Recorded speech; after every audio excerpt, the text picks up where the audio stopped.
The divine feminines no more, the day the healer resigned.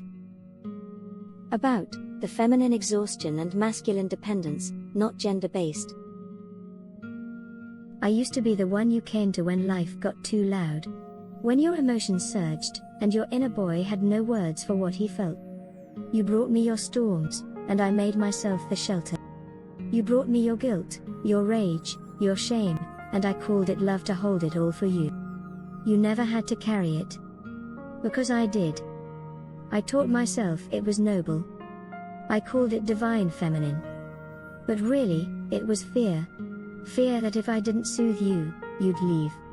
Fear that if I didn't hold space for your brokenness, no one would ever hold space for mine. And then one day, I stopped. I was still loving, but because I started seeing that I wasn't your emotional rehab. That you never asked how I was, because you never had to. I was too busy being useful, being good, being needed. And so spoke the feminine. What is happening? This weariness she's feeling, the undone energy, isn't burnout in the old sense. It's soul fatigue from lifetimes of over-functioning for others, rooted in a survival strategy that once equated love with service, and safety with self-sacrifice. For many, especially those with feminine core energy, this was internalized as my worth is in how much I give, fix, soothe, or absorb. That script is crumbling. And the ones who carried the emotional weight of everyone else's inner child, the therapists, healers, mothers, partners, peacemakers, intuitives, are finally hearing the whisper, you've done enough. It's time to come home to yourself.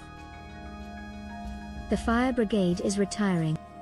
The empath feminine archetype was the village healer, always on call, extinguishing other people's emotional fires while neglecting their own. But the house is burning from within now, and those who once rushed into other people's flames are learning to tend their own hearth instead. And when they stop running, those who relied on their emotional labor feel it. Yes. The masculine-driven collective, especially in its wounded form, seeking control, power, or mother energy from others, is absolutely reacting. Why? Because their emotional outsourcing system is collapsing. Their need for supply, validation, soothing, admiration, rescue, is no longer being met.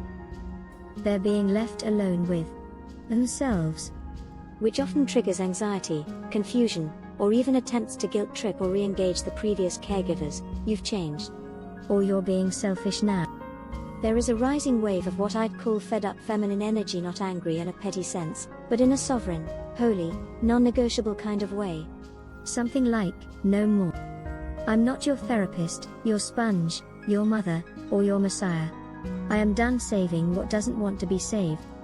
This isn't just individual. It's archetypal. It's the return of the boundaries of the divine feminine. The no that comes before the true yes.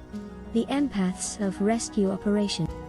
The most profound realization many empaths are having is, I tried to rescue others to avoid facing my own need for rescue. And now, that energy is being reclaimed. Instead of trying to be enough for others, people are exploring what it means to be enough for themselves. It feels foreign at first. Like abandoning a mission. But it's actually the completion of the mission.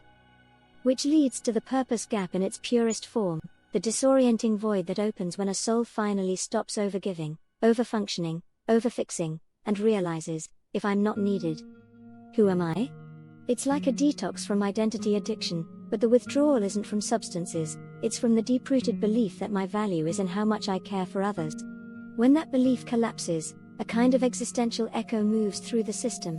The nervous system whispers, but if I'm not on alert for someone else's needs, is it safe to relax? The mother archetype stammers, if I'm not nurturing, am I still loving?